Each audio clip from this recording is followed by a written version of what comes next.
좌우로 잘 오셨습니다. 인사 나누시다 은혜 받읍시다.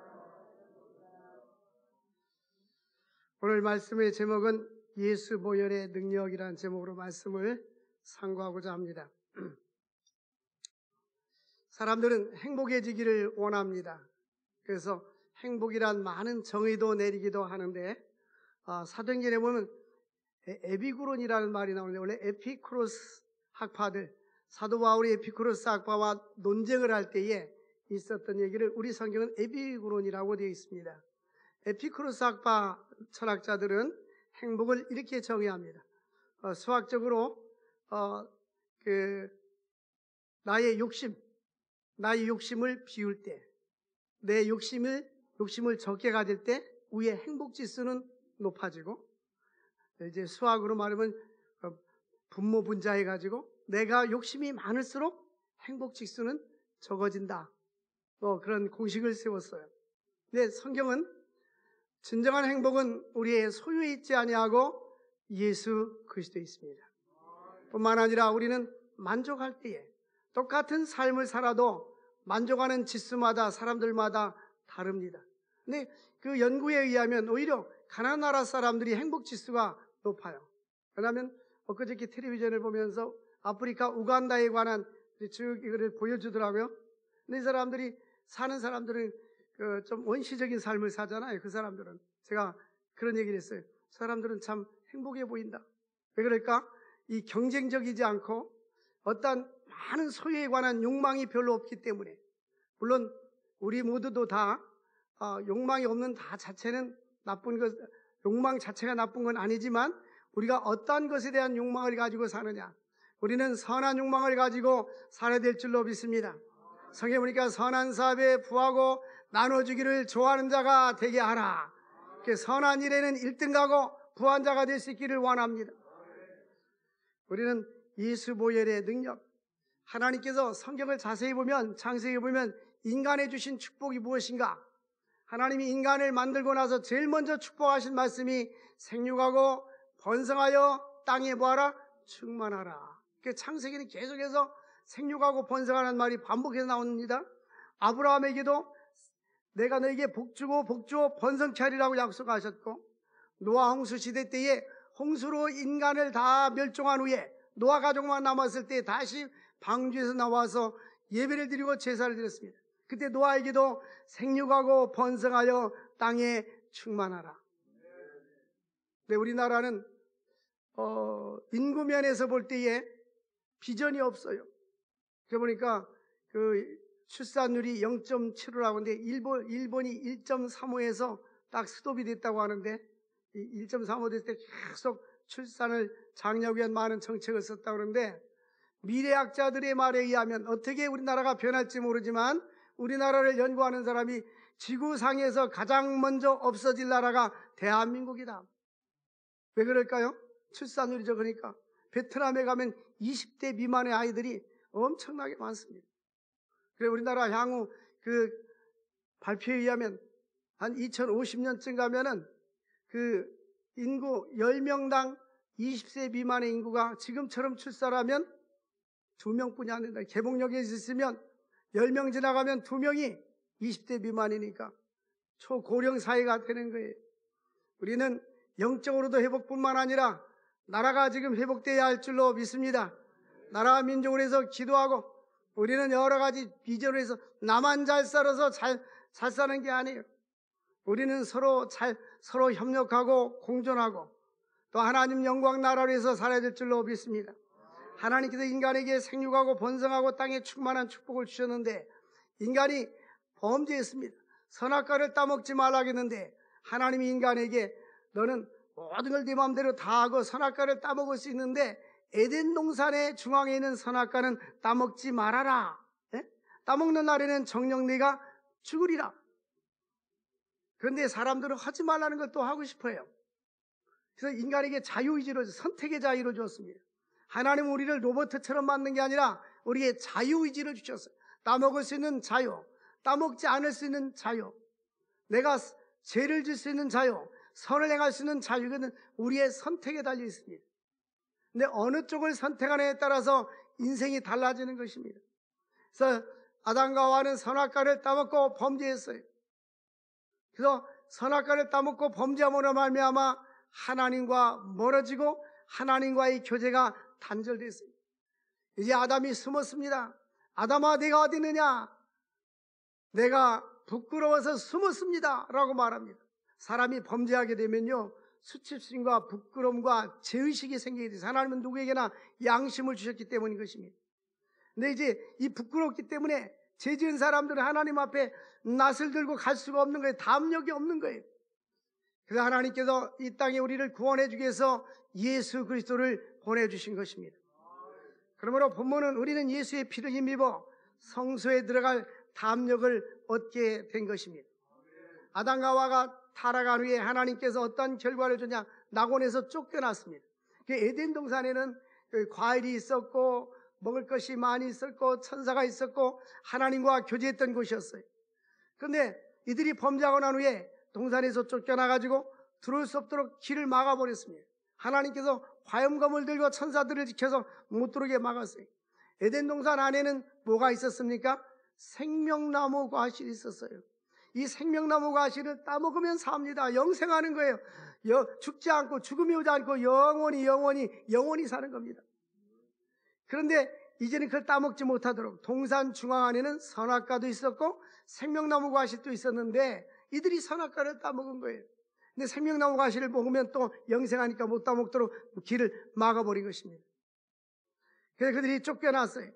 땅은 저주를 받아서 가시와 엉겅퀴를 내게 되었고, 인간은 하나님과 교제가 단절이 되었고, 하나님 임재에서 떠나게 되었고, 결국은 죽음과 사망이 오고 육체의 사망뿐만 아니라 영혼의 죽음까지 오게 된 것입니다.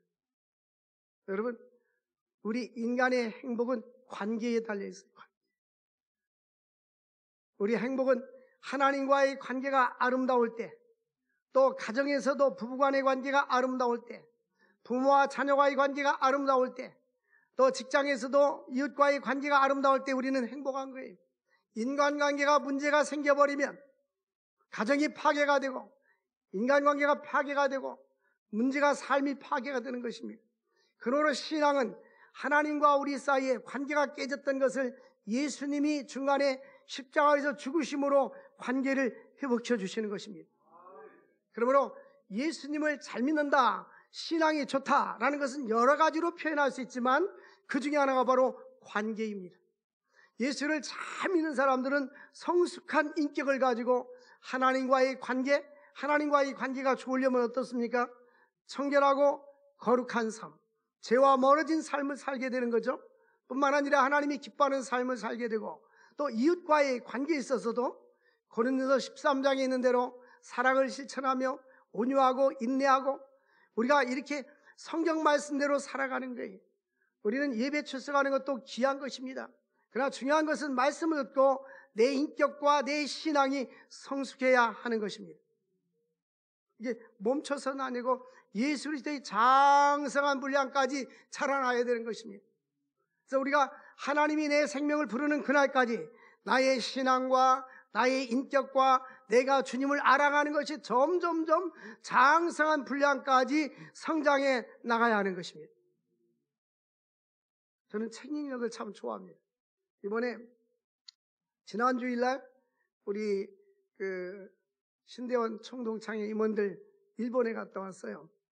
갔다 왔는데 오키나와를 한번 가고 싶었는데 이번에 오키나와를 갔어요. 미군 부대 아주 엄청나게 크더라고요. 차로 가는데 그 스쿨버스가 얼마나 그렇게 많은지, 대형 스쿨버스가.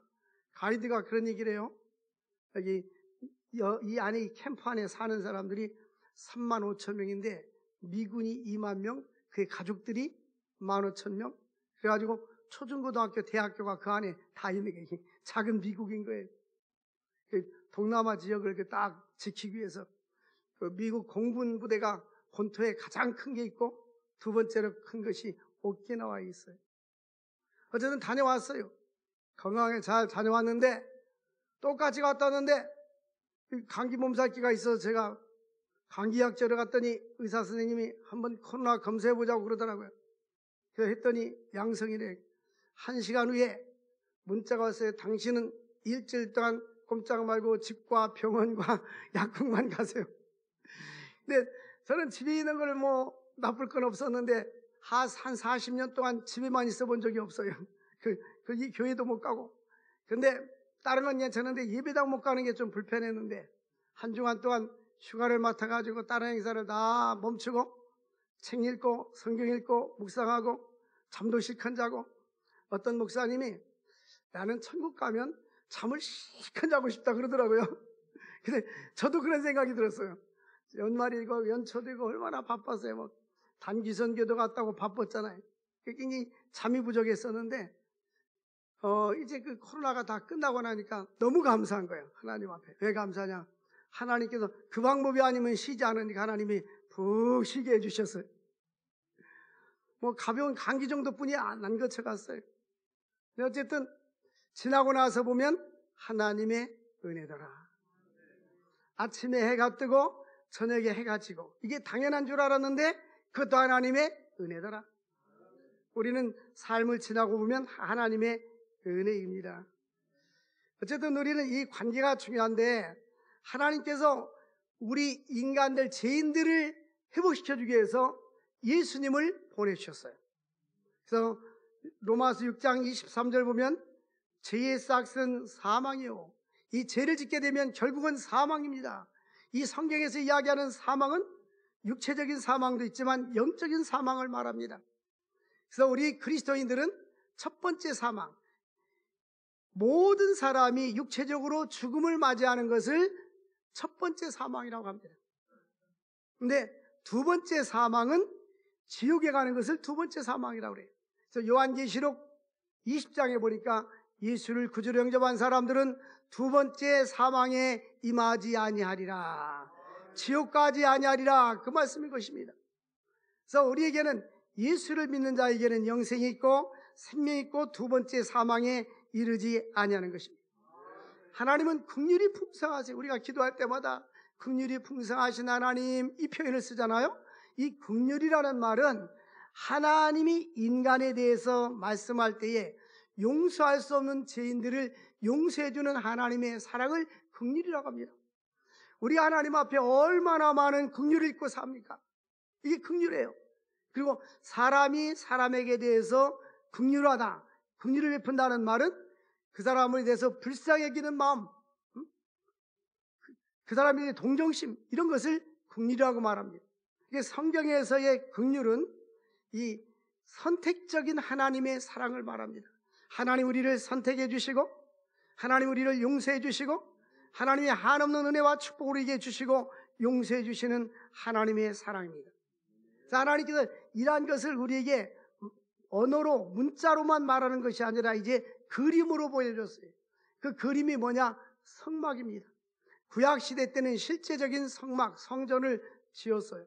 성전을 이제 텐트로 져가지고 백성들이 죄를 지면 하나님 앞에 성막에 나와서 또 양과 소와 비둘기를 잡아서 피를 드리면서 제사함을 받았습니다. 근데 지성소는 들어갈 수가 없었어요. 지성소는 대제사장들이 1년에 한 번만 들어갔어요. 속죄일 날 들어가서 백성들의 고통의 문제를 위해서 하나님께 기도하고 그 시대의 고통의 문제 또 죄의 문제를 하나님께 중보기도 했습니다. 구약시대 때 제사장은 앞으로 다가올 예수 그리스도를 상징하는 것입니다. 예수는 우리의 중보자가 되어주시는 거예요. 우리는 하나님 앞에 보좌의 성막까지는 갈 수 있지만 성소 지성소에는 들어갈 수가 없었습니다. 근데 예수님이 십자가에 달려 죽으실 때에 휘장이 딱 갈라지면서 나눠지면서 이제부터는 담대히 우리가 하나님 보좌 앞에 나아갈 수가 있는 것입니다. 오늘 본문 말씀에 보니까 19절 말씀 우리 함께 같이 읽겠습니다. 시작. 그러므로 형제들아 우리가 예수의 피를 힘입어 성소에 들어갈 담력을 얻었으니 이제 담대하게 하나님 앞에 나갈 수가 있는 거예요. 누가 나한테 중고등부 학생들이 세배하러 온다고 혹시 목사님한테 세배하러 가면 세뱃돈 줄 줄 모른다고 그렇게 했다고 그래서 문자가 왔어요. 그래서 내가 은행에 가서 좀 바꿔라고 심부름을 시켰는데 지금 은행에 가면 돈이 없을 거예요 그러더라고요. 요즘 보니까 새 돈이 다 은행이 떨어졌더라고요. 그래 VIP 룸에 가봐라 그랬더니 나는 거기 못 가요. VIP 회원이 아니에요. 그래서 거기 경비가 없다. 들어가면 된다. 나는 못 가요. 그러면 목사님이 시켜서 왔다 그랬던데 이 담력. 우리는 어떠한 자격이 있어서가 아니라 예수 그리스도의 보혈의 능력을 힘입어 들어가야 되는 거예요. 이게 담력입니다. 믿음의 담력. 우리는 믿음의 담력을 가지고 나아갈 수 있기를 바랍니다. 어떤 일하든지 우리는 믿음의 담력이 있어야 돼요. 믿음의 담력. 전에는 성소에 나는 못 들어가, 갈 수가 없어, 나는 안 돼 그랬는데 예수님이 나로 위해서 십자가에서 죽으심으로 예수 보혈의 피를 힘입어서 하나님 앞에 나아갈 수가 있는 것입니다. 히브리서 9장 27절 보면 한 번 죽는 것은 사람에게 정하신 것이요 그 외에는 심판이 있으리라. 모든 사람은 다 죽음이 옵니다. 왕들에게나 천민에게나 부한자나 가난한 자들에게나 남녀노소 또한 흑인종이나 유색인종이나 백인종이나 다 누구에게나 죽음이 옵니다. 우리는 지혜로운 사람들은 죽음을 맞이할 준비를 해야 하는 것입니다. 그 죽음을 맞을 준비가 무엇입니까? 죽음 후에 영생이 있는 거예요. 하나님 나라가 있고 영원한 나라가 있고 지옥이 있고 형벌이 있는 것입니다. 그러므로 예수를 그리스도로 영접하고 믿음으로 사는 자, 영접하는 자, 곧 그 이름을 믿는 자들에게는 하나님의 자녀가 되는 권세를 주셨느니라. 그러므로 대진량이 되신 예수님께 나아갈 수 있기를 바랍니다. 우리는 주님을 찾기에 갈구한 마음이 있어야 돼요. 구약의 성도들은 시편 42편 1절과 2절 보니까 사슴이 시냇물 찾기에 갈급한 것처럼 내 영혼이 주를 찾기에 갈급하나이다. 여러분, 우리가 무엇 때문에 갈급합니까? 나는 어떤 사람인가? 한번 스스로 한번 생각해보세요. 나는 어떤 사람인가? 우리 어떻게 할 수 있어요? 나는 어떤 사람인지를 내가 어떤 생각을 가지고 사는가 보면 알 수 있어요. 죄인 된 사람들은 죄질 생각을 하고, 알코올 마약 중독자들은 그쪽만 많이 생각을 하게 되고, 선한 일하고자 하는 사람들은 선한 일을 생각하고, 복음에 사로잡힌 사람들은 어떻게 하면 복음을 증가할까? 한 영혼이라도 주님 앞에 인도할까 생각합니다. 그러므로 내가 생각하는 것, 내가 하루 24시간 중에 가장 많이 생각하는 것이 바로 나라는 사람입니다. 대부분 보면 사업하는 사람들은 사업의 머리가 가득, 나는 사업가. 그죠? 노름하는 사람들은 노름 생각, 노름꾼. 이게 자기 생각이 머릿속에 가득 차 있는 거예요. 그러므로 우리는 복음을 위해서, 하나님 나라를 위해서, 그의 영광 나라를 위해서 나의 생각이 가득 차 있을 수 있기를 원합니다. 사슴이 시냇물 찾기에 갈급한 것처럼 하나님을 찾기에 갈급할 수 있기를 원합니다. 시편 42편 2절 보니까 내 영혼이 살아계신 하나님을 갈망하니 내가 어느 때 나가서 하나님의 얼굴을 배울까? 주님, 내가 하나님의 얼굴을 배우고 싶습니다. 주님을 만나고 싶습니다. 주님께 가까이 가고 싶습니다. 주님을 닮기를 원합니다. 우리가 주님을 닮기를 갈망할 수 있기를 원합니다. 눈을 뜨면 주님 닮게 하옵소서. 우리는 하루하루에 살면서 어느 책을 보니까 제목이 이런 것이에요. 내가 예수라면 어떻게 할까? 네? 이런 일을 당했을 때 예수님이라면 어떻게 할까? 우리는 믿음으로 살아야 돼요. 또 우리 20절 같이 읽겠어요. 20절. 그 길은 시작.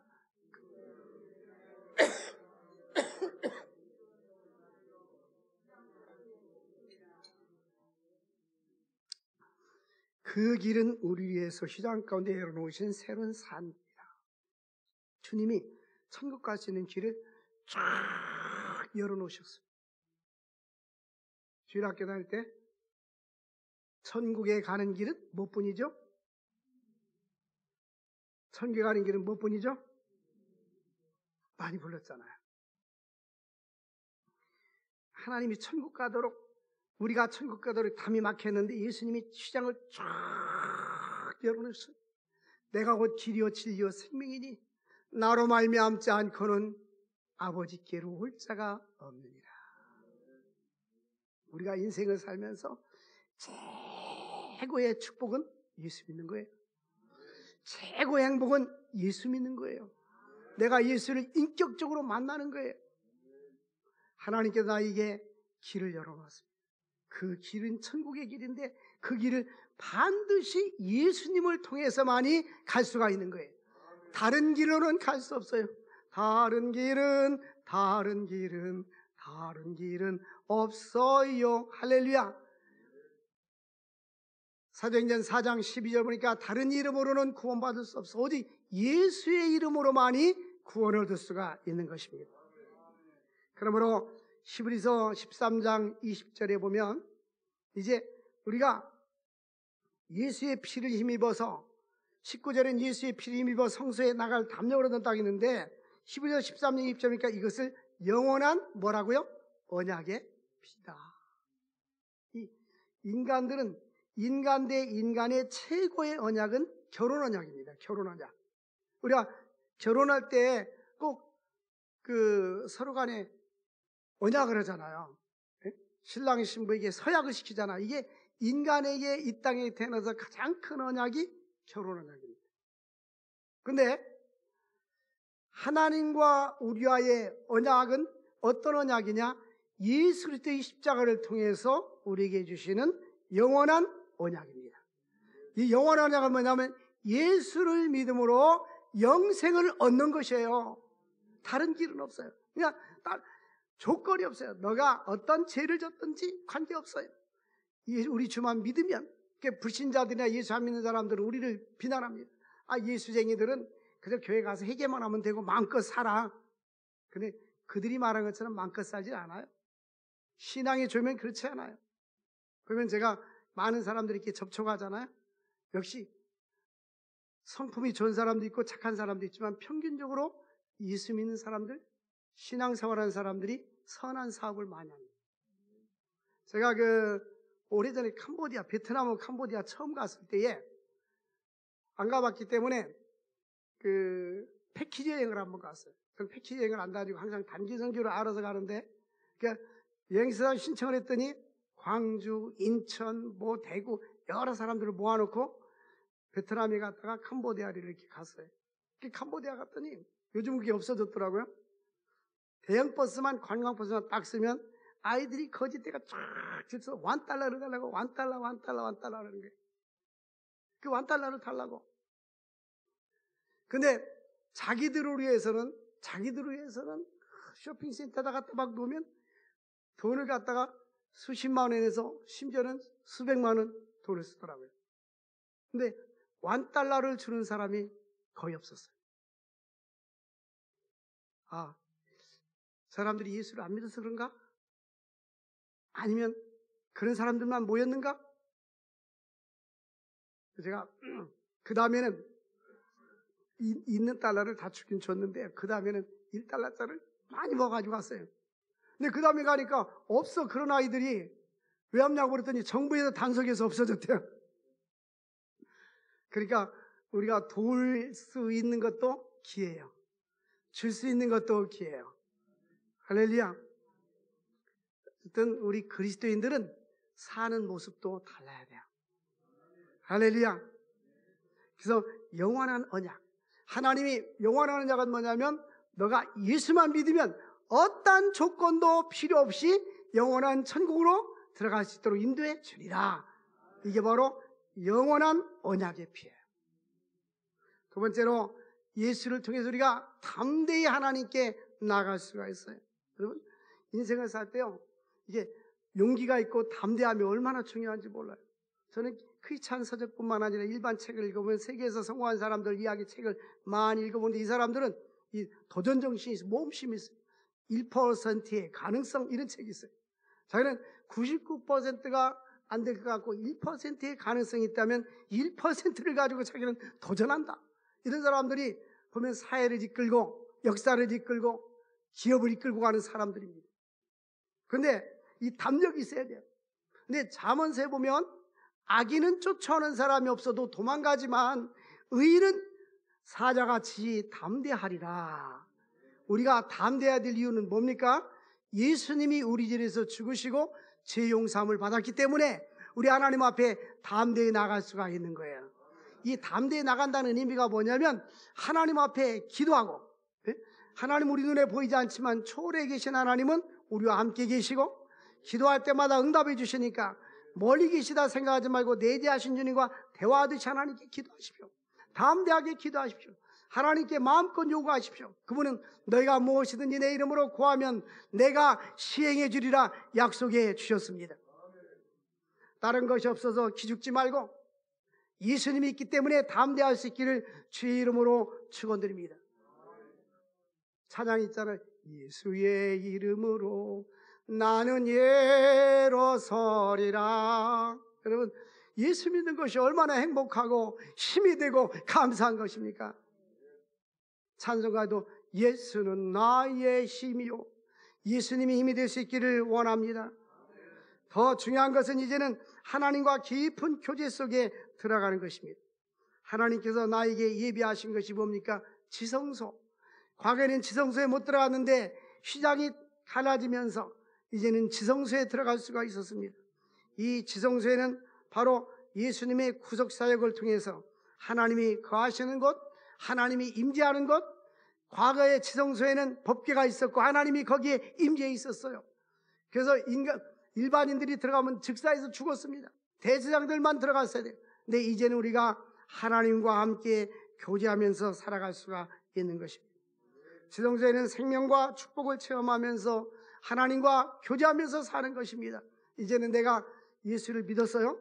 이제는 주님과 기도하고 영적으로 풍성한 교제를 누리는 것이 바로 지성소의 삶인 것입니다. 이제는 겉에서 왔다 갔다 하는 것이 아니라 주님과 깊은 영적인 교제 속에서 지성소의 삶을 누릴 수 있기를 바랍니다. 그런데 성경에 보니까 에베소 2장 13절 보면 과거에는 하나님과 나가 동에서 서처럼 먼 것처럼 굉장히 멀었었어요. 근데 예수 그리스도의 피로 말미암아서 하나님과 어떻게 됐어요? 가까워졌어요. 예수 그리스도의 보혈 때문에, 그리스도의 보혈의 능력 때문에 우리가 주님과 가까워졌어요. 사람이요, 이 부부간에도 같이 살지만 마음이 멀어져 있으면 굉장히 불편해요. 얼굴 바라보는 표정이 다르고 사람 모습에 행동하는 모습이 달라요. 그런데 남남이라 할지라도 이 가까운 친구들, 마음이 통하는 사람들은 이야기해도 끝날 줄 모르고 계속 이야기하고 봐도 또 보고 싶고 그런 거예요. 우리가 하나님과의 관계도 가까워져 있으면 주님이 그립고, 주님이 그립고, 예배하는 것이 즐겁고, 기도하는 것이 즐겁고, 그래서 예수의 피로 주님과 가까워질 수 있기를 원합니다. 우리 주님께서는 새로운 길, 산 길을 내가 너에게 열어놓았다라고 말씀합니다. 21절 말씀에 보면 하나님의 집을 다스리는 큰 제사장이 계시다. 구약에는 대제사장이고 신약시대 때는 예수 그리스도입니다. 히브리서 10장은 예수 그리스도는 대제사장이다, 이 말씀을 하고 있는 거예요. 인간과 하나님 사이는 너무 멀고 죄 때문에 갈 수 없는데 중보자 되신 예수님이 다리를 놓아서 우리가 하나님께 담대하게 갈 수가 있는 거예요. 예수의 보혈의 능력을 힘입어 담대히 나아갈 수 있기를 원합니다. 예수 믿으면 행복해져요. 예수 믿으면 기쁨이 넘쳐요. 또 뿐만 아니라 말씀 안에서 성숙된 삶을 살 때 주의 은혜 가운데 우리가 살아갈 수가 있는 것입니다. 그러므로 22절 말씀을 보니까 우리가 마음의 뿌림을 받아 악한 양심으로부터 벗어나고 이제는 하나님께 나아가기 위해서 영적인 준비 태세가 필요한데요, 그것은 뭐냐면 양심으로부터, 악한 양심으로부터 벗어나서 몸의 말부그물로 씻어라. 이제 예수 믿고 구원받은 것뿐만 아니라 기독교는 양심의 종교입니다. 내 마음의 더러운 양심을 씻어버려야 돼요. 더러운 그릇에 음식을 줄 수 없잖아요. 마찬가지로 하나님은 우리의 더러운 양심의 은혜를 담을 수가 없어. 우리의 양심을 그리스도의 보혈로 깨끗하게 씻을 수 있기를 바랍니다. 바울이 디모데에게, 디모데야, 내 속에 청결한 양심이 있고 거짓 없는 믿음이 있었는데 이것은 내 외할머니에게도 있더니 내 어머니에게도 있더니 너에게도 있도다. 바울이 디모데를 칭찬한 것은 그 사람의 어떤 학력이나 어떤 사회적인 지위나 이런 것을 칭찬한 것이 아니라 거짓 없는 믿음과 청결한 양심, 깨끗한 마음을 칭찬했어요. 우리 그리스도인들은 깨끗하고 거짓 없는 믿음을 가지고 살 때에 담대히 살아갈 수가 있는 것입니다. 그러므로 악한 양심으로부터 벗어나 맑은 물로 씻고 참 마음과 온전한 믿음으로 하나님께 뭐하자? 나가자. 21일 우리 하나님 앞에 나아갈 때에 참 마음과 온전한 믿음으로 나가야 하는 것입니다. 그래서 우리는 온전한 믿음, 참 마음, 믿음의 주 온전케 하시는 이인 11에서 12장 2절 보면 예수를 바라보자. 히브리서 12장에 보니까 2절에 예수를 바라보자. 누구를 바라보자? 예수를 바라보자. NIV 영어 성경에는 우리의 눈을 예수께 고정시켜라. Our eyes on Jesus. 여기 보니까 Let us fix. 우리의 눈을 볼트로 갖다 이렇게 쫙 픽스로 막 드라이버로 막 박잖아요. 고정시키잖아요. 우리의 눈을 예수님께 다 고정시키자는 거예요. 다른 거 바라보지 말고 믿음의 주요 온전케 하시는 예수를 바라보자. 예수께 고정시키자. 예수께 우리의 눈을 고정시켜서 살아야 돼요. 예수의 눈을 고정시킬 수 있기를 바랍니다. 그러므로 이제는 우리는 예수께 눈을 고정시키고 우리는 이제 천국 가는 백성이 되었어요. 이제는 겉만 샤워하는 것이 아니라 로버트 슐러 목사님은 머리를 샴푸할 때마다 하나님 머리뿐만 아니라 내 속도 깨끗하게 해달라고 기도했다고 합니다. 우리 모두도 다 우리의 청결한 양심, 거짓 없는 믿음, 맑은 물로 씻은 것 같이 거룩하게 정결하게 씻을 수 있기를 바랍니다. 구약시대 때는 정결예식이 있었습니다. 이 물로 씻는 정결예식이 있는데 우리는 또 겉만이 정결이 아니라 속사람을 정결하고 깨끗하고 거짓 없는 믿음의 사람 될 수 있기를 주의 이름으로 축원드립니다. 이제 결론 말씀을 드리면 24절과 25절입니다. 서로 돌아보아 사랑과 선행을 격려하고 이제 우리는 서로 간에 뭐하여? 돌봐주고 힘없는 사람 돌봐주고 약한 사람들 돌봐주고 사랑하고 격려하고 믿음 약한 자들에게 위로하고 힘을 돋궈주고 용기를 북돋아 주는 거예요. 뿐만 아니라 모이기를 피하는 사람들과 같이 하지 말고 그저 적당히 모이고 그렇게 하지 말고 오직 권하여서 더욱더 권면해가지고 예수님이 재림이 가까울수록 더욱 주님을 보기에 힘쓸지니라. 권하여 그날이 가까움을 볼 수 있도록 가까움이 그날이 볼 수 있도록 예수님이 재림이 가까울수록 더욱더 모이기에 힘쓰자. 여러분 이제 결론은 뭐냐면 이 사람은요 모일 때 옛날 이승만 대통령이 뭉치면 살고 흩어지면 죽는다. 이 기독교도 모이기를 힘써야 돼요. 모여서 하나님을 예배하고 찬양할 때에 우리는 성도들을 통해서 교제를 통해서 인격이 성숙되는 거예요. 말씀의 결론은 예수 그리스도의 보혈에 영원한 언약의 피, 그 피를 힘입어 하나님 앞에 담대히 나가고 부르짖고 응답받는 삶이 될 수 있기를 주의 이름으로 축원드립니다. 하나님 아버지 감사합니다. 오늘도 귀한 생명의 말씀을 주신 주님, 이 말씀 우리의 영혼의 양식이 되게 하여 주시고 말씀을 입어 승리하는 삶을 살게 하여 주옵소서. 예수 그리스도의 거룩한 보혈의 피가 우리의 육신을 적시게 하시고 주님의 보좌 앞에 담대히 나갈 수 있는 은혜를 허락하여 주옵소서. 예수님의 이름으로 기도합나이다. 아멘.